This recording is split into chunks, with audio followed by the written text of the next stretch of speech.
Then add little spiciness. Just add a little first and then tikman mo muna. Oops! Then mix. Tapos tikman natin kung kaya ko yung anghang.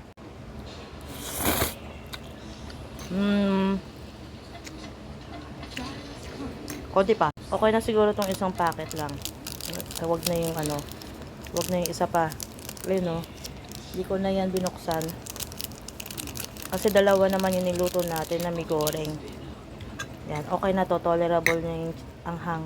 Then, nagisa ako kanina ng bawang, sibuyas, century tuna na walang sabaw, and repolyo. And yung napalpak na itlog, pagpasensyahan. Halo natin dito sa may goreng. Ginagawa ko rin siya sa pansit canton. Yan. Hindi ko na pinakita yung paggisa. Alam nyo na yan. Yan. Hahaluin. Mix. Okay na to. Niluto ko muna yung may goreng ng hiwalay.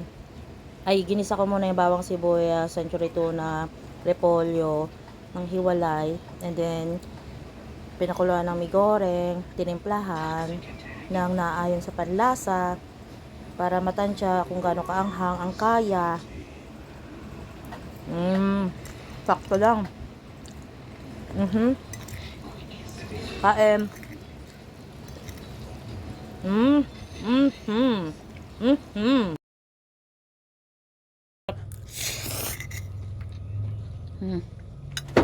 What can you say? Masarap? Nagustuhan ng kuya. Nagustuhan din ni Ember. Sarap daw. Yan, kung kailan konti lang niluto ko. Kanina tinatanong ko kayo kung gusto ninyo. Tapos ayaw nyo. Ngayon natikman ninyo, masarap. Ay nako. Yes.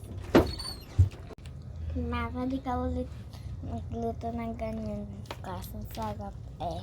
Sarap po. Sige, luluto ako ulit bukas. May century tuna yan. Natin tuna. Yes.